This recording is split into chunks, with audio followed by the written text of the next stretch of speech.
everybody, welcome to the Poetry Vlog. I am excited today to bring you a bonus episode that is a direct collaboration with the incredible National Youth Poet Laureates. There are 5 ambassadors for each region. Hopefully if you've been keeping up, you already saw 3 one-on-ones with Cara Jackson, Jackson Neal, and Azura Tayabji. Today you're going to see Marin in the episode as well. Marin Whitting is an incredible youth poet who we're going to do a one-on-one episode with later this year. And then Haviland was unable to join us this time, but will be joining a future episode. It was just a matter of traveling.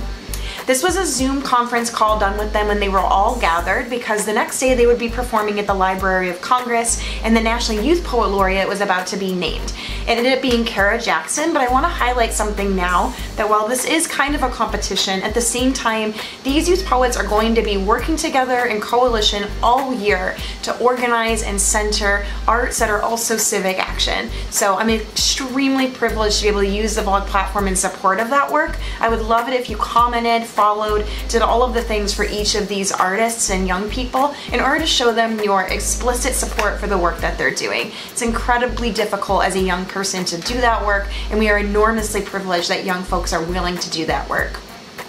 For the Poetry Vlog content, you can always go to thepoetryvlog.com. You'll find more information there. There will be a podcast version of this as well over anchor.fm/thepoetryvlog or anywhere you podcast really. I have it on 11 different distributors. You just search The Poetry Vlog, V-L-O-G, but it's not pronounced vlog, just vlog. I know it's kind of a lingo thing. But I also want to make note that Urban Word NYC are really one of the main organizations behind the National Youth Poet Laureate program, so I'd love for you to go check out their information, just urbanwordnyc.org. Dr. Camilla Davis, I also did a one-on-one episode with her. She's like the brains and a lot of the labor behind this work with the National Youth Poet Laureates, so major shout out again and again and again. Go listen to her speak more about her own work. Check out her websites in the description alone. It's camilladavis.com, and all the other links are down there as well. As always, leave comments. This time, just leave supporting comments for these youth poets. They're doing amazing work.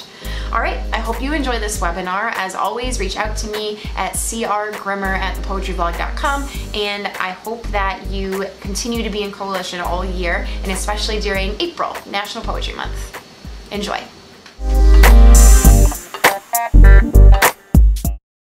Hi everybody, welcome to the Poetry Vlog, and today we have our National Youth Poet Laureates all with us in the room. Haviland's joining tomorrow, so unfortunately not, but everybody else is here.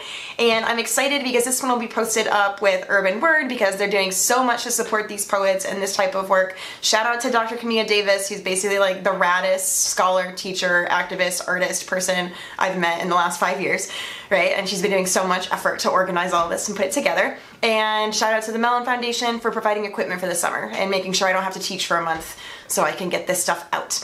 Now that the shout outs are over, the real shout outs are to our guests. So will you go around and introduce yourselves?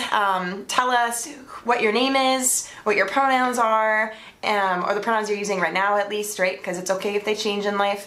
And then and then something interesting about you that has nothing to do with you being, or seemingly nothing to do with you being, like, you know, National Youth Poet Laureate, gods and goddesses and so on. And then a little bit about yourself as an artist. Well, hello. I'm Marin Lovey-Wright Kerr. She, her pronouns. I'm 17 years old. I already forgot the other criteria, so I'm forgetful. A fun fact about me, I guess, I have a do-rag collection. I have about like 20 in my home. Whoa. Just to have. Wait, a what collection? Colors. A do-rag collection for my hair. That's awesome. Yeah. Or just generally out and about, you know, sliding out a little bit. And the other thing was about like us as an artist, right? Yes. Well, when I talk about myself as an artist, oh, that's a bug. I like to describe. Well, I have a tattoo. I don't know if you can see it, but it just says "right." I actually got it matching with my mom and my sister because like the three like. I'm a Wright woman, like that's my like last name that comes from my mom. And so that's really cute. So I don't know. It's alright. Yeah. No. Wow. And I don't know, like me as an artist, like I've always basically I want to be my mom when I grow up, basically. So I kind of became a writer, like so I could start doing that. Yeah. Stuck. So yeah. That is like the sweetest intro to themselves I think someone's ever given. It's extremely emotional. I love that. Perfect. Thank you, Marin. Who wants to go next? I can take it. Hi, y'all. My name is Jackson Neal. I'm 19 years old. My pronouns are he and they. A fun fact about myself, I can put one foot behind my head. You're right. What? Yeah. Okay, so what's You have to prove it. I didn't think you actually did. Oh yeah, listen. Put your money where your mouth is. Come on. Wait, how did you develop that skill? So I think it just stayed with me. I was in gymnastics when I was really, really young, and pre-cur. And then I did Taekwondo for a really long time, and I was the youngest person, so I had to fight people who were 3 feet taller than me. So it just, I got really good at dislocating my head. That's great. I guess a little bit about me as an artist. I started in performance. I primarily moved through poetics, but I've been doing a lot of visual work right now. So I've been really messing with the form of a poem. A lot of my poems have been happening on top of photographs, and sometimes I'm stitching through the actual textile on which the poem is printed, or they're poems that fold onto themselves. And a lot of that work I think is just deconstructing the architecture of the poem as it's been handed to us. I think there's a lot of consequence to when we just accept these mythical rules around what a poem is, and so trying to break that down and perhaps some of the things that get locked inside of it when we adhere so blindly. Perfect. Thank you. I have to give a shout out to all of my students for a second because they're taking multimodal poetry classes. So, big heart to them because they all create these rad projects where I'm shit, you're all ahead of me, which is the best. All right, Cara. Well, I guess I already said your name for you, but introduce yourself, please. Yeah, I'm Cara Jackson. I'm 19, and what even else are we supposed to say? And I use she, they pronouns. And something interesting about me, I don't know. I have been playing the banjo a lot lately. I really love the banjo. That's a fun fact about me, I guess. It's one of my favorite instruments. It's one of my favorite sounds. I think if there's a banjo part in a song, I just get really attached to that part. And then I guess that kind of goes with just what I'm thinking about in terms of my art right now. Because I do music and poetry, and there are a lot of intersections within that. But I just have been thinking a lot about how sound can speak and have its own moment in my work that exists entirely outside of just language itself. And even though I'm obsessed with language and I love words, I've been really thinking about how sound can work in place of words. So when how I can use my voice when I'm singing to evoke some type of emotion without saying it, or just even if it's not an emotion, what would that sentence or what would a line in my poem sound like if I couldn't speak it out loud or if I couldn't write it down. And that's been really interesting because that means that I have to sing a lot more than sometimes I'm used to. But it's also really cool because it's pushing me to think about how melodies are also doing the work of creating forms in the same way that poems do. So yeah. Cool. I love that. We already talked in our episode about my obsession with music and place of poetry all the time, but I have to keep giving shout outs anyway. So my friend Patrick, that's all he does and studies and obsesses over it too. So I think he'd especially dig your stuff. And shout out to people watching. You post, try not to swear on this as much. You post stuff on your Instagram all the time so people can check out your awesome musical talent. It's rad. All right. Take it away. Tell us who you are. Hi, I'm Azura Tayabji. I use she, her pronouns. A cool fact about me, what I could think of in this moment is that I really, really love early 2000s pop music. Yes. Wow. Yeah! Female pop artists in general. I'm a huge Lorde stan. So that's a fun fact about me. There's so many theories about her songs and how they relate to astrology. A little bit about me as a poet. I came into poetry also through performance, through Poetry Slam, and I also like came into poetry as it was like intrinsically linked to organizing, so like anti-racist, like youth-led organizing in Seattle. So in that way, like I kind of treat my poetry as like this is it's like a tactical reflection and response to like my world, and I'm also like really inspired by like envisioning a new world outside of like just responding to the hardship that's currently happening. So yeah, speculative, neat stuff. Cool. World building. Yeah, that's the hard stuff. Good job. I love that. All right, so now that everybody knows you're amazing, obviously, I want to quickly summarize something that I actually love about all of your all's work, is that you're all very invested in different like modes, like sound or movement, or like even like 3D printing, right, or like moving through objects in a way that a lot of folks aren't until they're a little bit older. So it's pretty rad that you're like starting from that vantage point. So I think it brings in different questions about the body, which oftentimes comes up then when I talk with you individually too. All right. So you want to talk about democracy, right? We'll start there. What were your thoughts today? Hi in the background. What were your thoughts today on, that's really funny. Who's there? Ladies and gentlemen, the 2018 National Youth Poet Laureate, Patricia Fraser. Oh my goodness. Hey. My best friend Kendall Flowers, who's also a poet from Ann Arbor. Woo!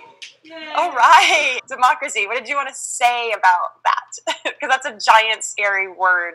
Maybe for some people it's not scary. To me, it's terrifying. It's a big, scary word, right? What? Yeah, why? So we'll just see where this goes. I think, like, we started the conversation when we first had it over dinner, like, with Dr. Camilla saying how, you know, the poet laureate historically has been a civic one. And thinking, like, in my own reflection on being, like, a youth poet laureate, it's definitely, like, compelled me to try to, like, capture the zeitgeist of, like, broader America, which is, like, a really big deal, just, like, the word democracy to begin with. Like, we also talked about how, like, poetry and democracy are, like, tools of each other, in a way, which I'm still thinking about and processing. So I don't know if y'all want to. Yeah, I think one of the questions that came up today was how do we, like, as poets, move through spaces that perhaps aren't regarding poetry as like a political tool or as a form of activism.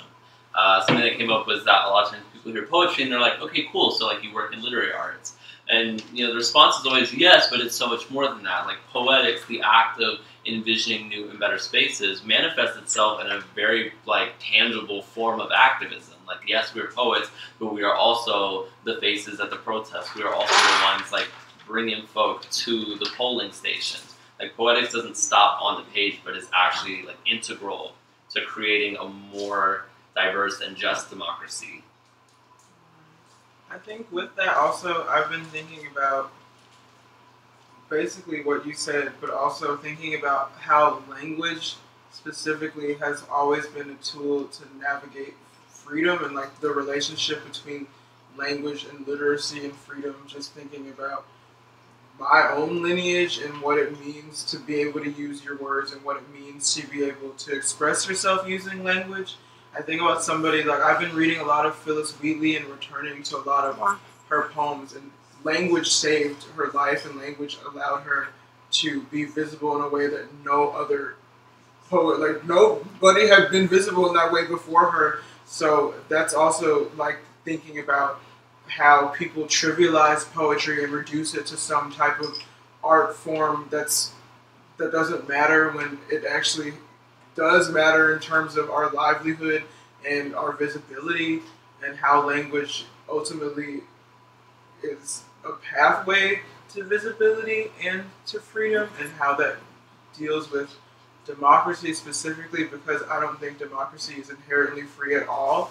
And so thinking about how language can deconstruct, even taking a word like democracy and deconstructing that word. I think that's kind of also what we were talking about, maybe. I actually really liked how we've started with sort of first summarizing the general conversation around it, what poetry has to do with it, and you said then you started to deconstruct even just the word democracy. What do you mean by that? Like, what came from kind of breaking that word apart a little bit, and how did that relate to some of the, like, civic action, right, is a big word that comes up around youth poet laureates or national poet laureates and so forth, right? So what did deconstructing democracy do, or, like, what sort of inquiry comes out of that? So the word democracy comes from the Greek demos, meaning people, and kratos, meaning rule. You know. I was like, all right. Yeah. And so I think that's really interesting, just in terms of when you think about that in the context of the foundation of this nation. Who was people? Who got to be people? Who decided who was people? There's a serious consequence to that and how we carry it. Right? It's very nice and well to think of, American democracy as everybody is included, but when you break down the word to its roots, it's people being ruled or ruled by the people, but who, right? And when you really interrogate what the characters at hand are, it really unravels the way in which democracy is so tragically flawed, especially like its foundation as a primarily white institution. As an institution that seeks to oppress people that aren't within its very specific definition of people. I also have been thinking about a lot of that. Well, to bring it back, like, within the realm of poetry, I feel like people often, like, mistake our job to be, like, giving voices to the voiceless. And I've been thinking about that in terms of, like, no one is, like, voiceless unless you're, like dead or in a coma, I guess. But, like, if I often think about it as either, like, we need to give ears to the earless, because, like, people have voices, people are just not listening.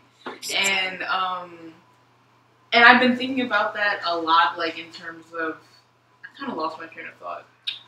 No, I actually really love that. There's a shout-out reading I want to give. Gayatri Spivak is sort of like a seminal text called, like, Can the Subaltern Speak? And it talks about how a huge problem with white savior complexes and sort of white heteropatriarchies is that it's all about assuming a sort of, like,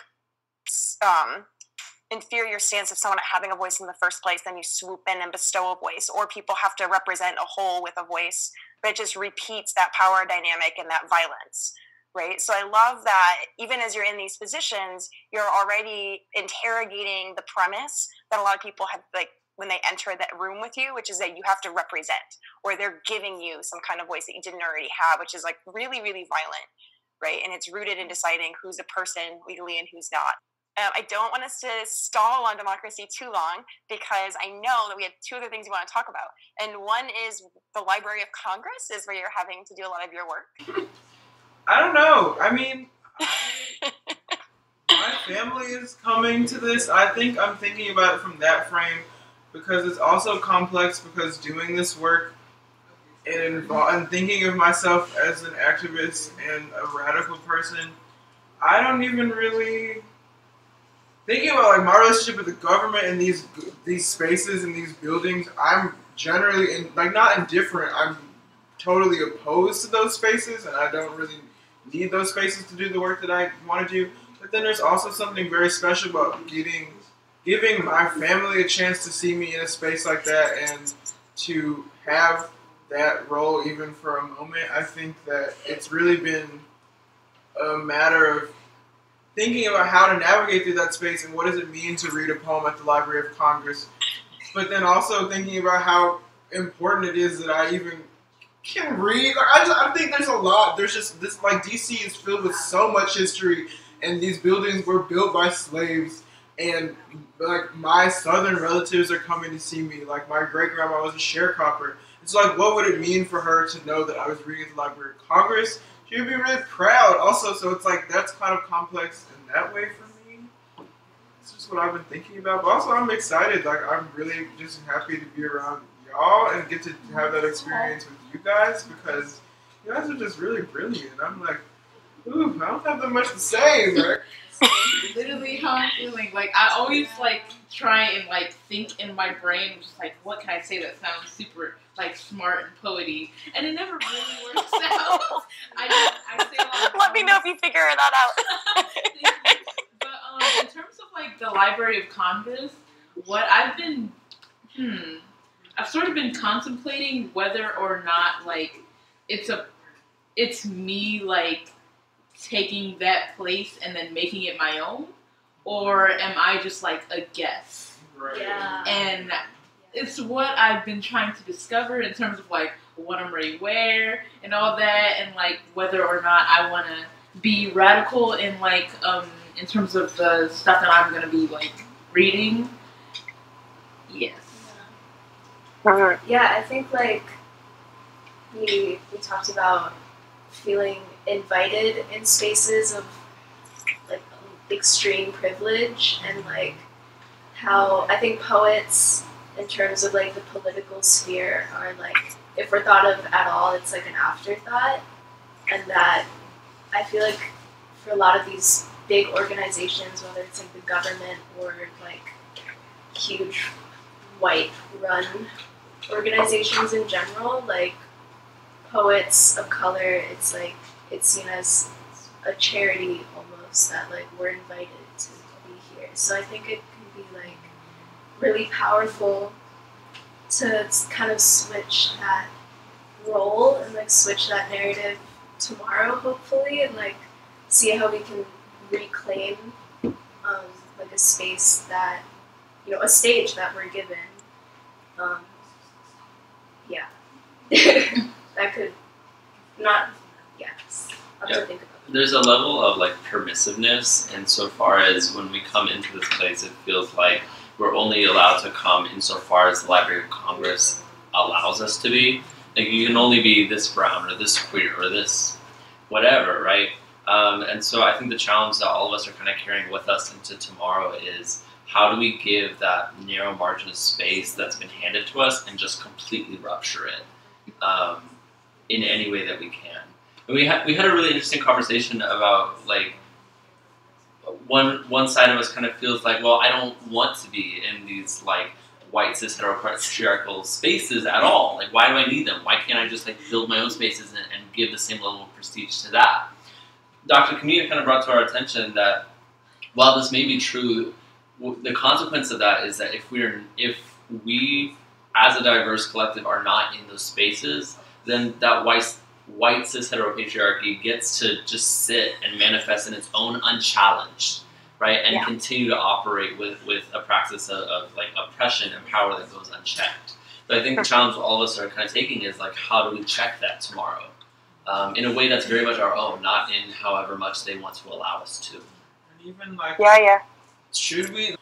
I don't feel obligated to teach anybody about my identity or to like sit and take the time to explain myself and who I am to anybody. So also going into that space with that mentality, like, just Yeah, I feel too that there's like it's like, when are you invited into a space without being expected to teach about your identity as well, right? Like there's a constant burden of having to explain yourself over and over and over, and that's colonial and violent too.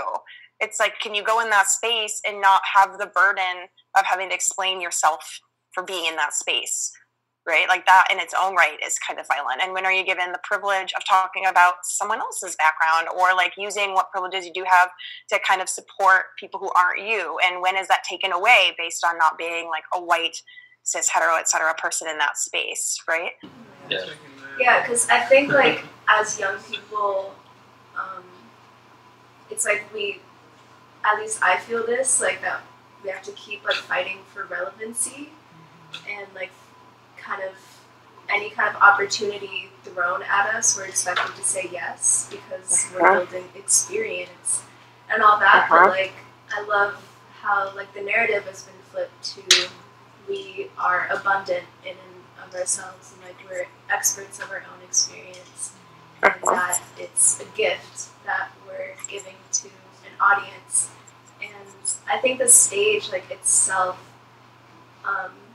is a place where like I feel unchallenged, where it's like we can share our narratives and not be like interrupted, and that's really like invincible almost, and really powerful. Yeah, I love that. A main goal?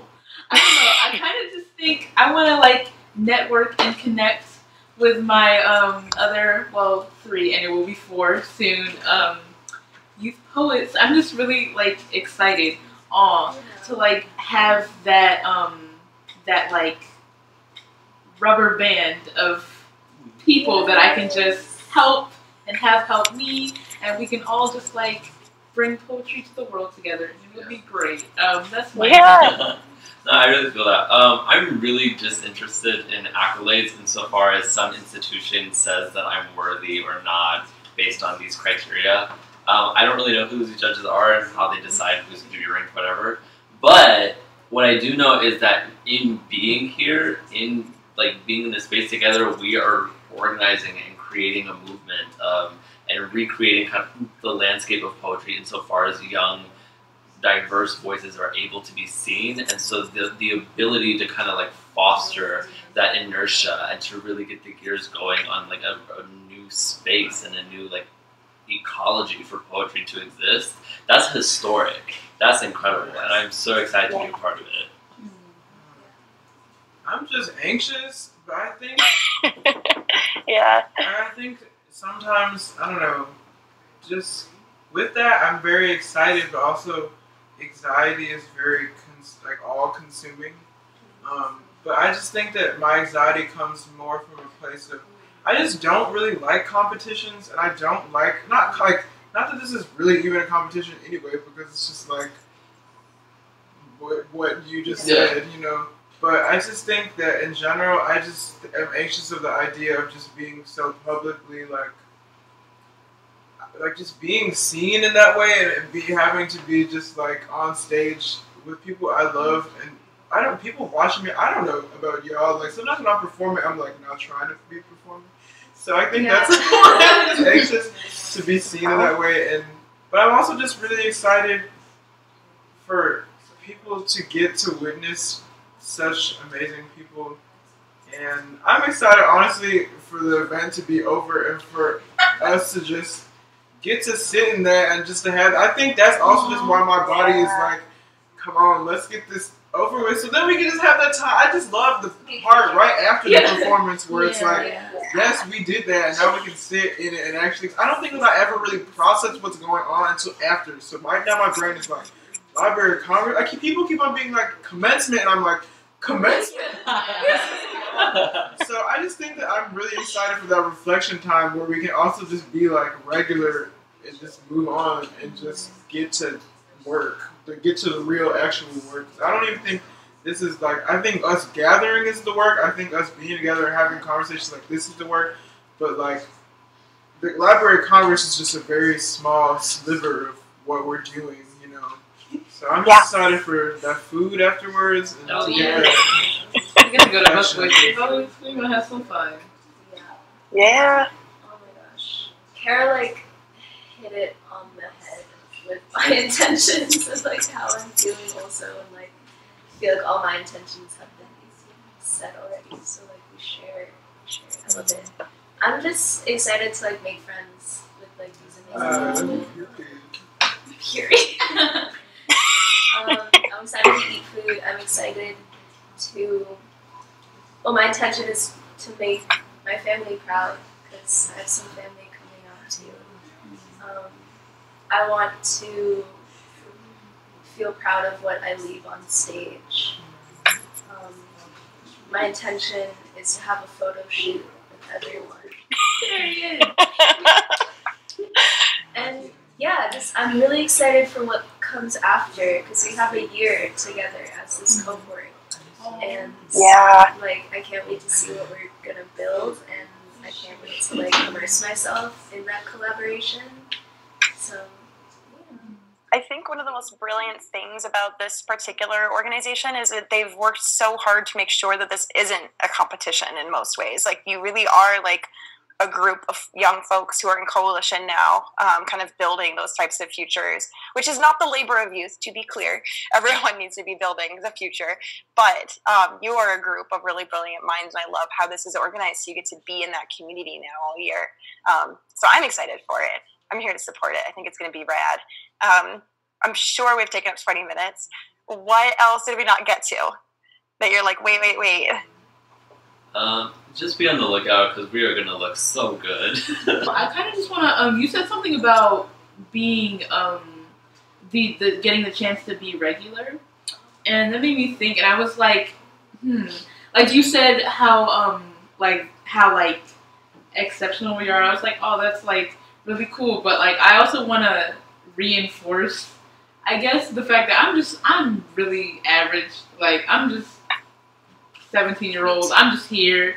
You know, I came right from school to right here, and I just wanted to like emphasize like that. Not only do I want to like being representative is cool and all, but I want to like I always want to emphasize the fact that I'm regular, and I just want to like serve more as an example to show that like, hey, you teenagers of the future, you can be me too, because I'm just regular.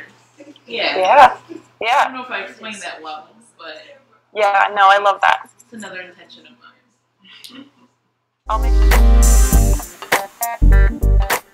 Otherwise, I'm really excited just to support you all and post shit and be like, yeah, look at these people, average and awesome, both all at once, doing these amazing things. So I have big hearts for all of you. I'm excited to keep posted. I just like this is where my arthritis happens in like a real way. All right, y'all. I'll see you eventually. I'll see you back in Seattle. I'll see you when we get our interview going. Hopefully, I'll stick to you around. Shout out, cheering you on over here. All right. Bye.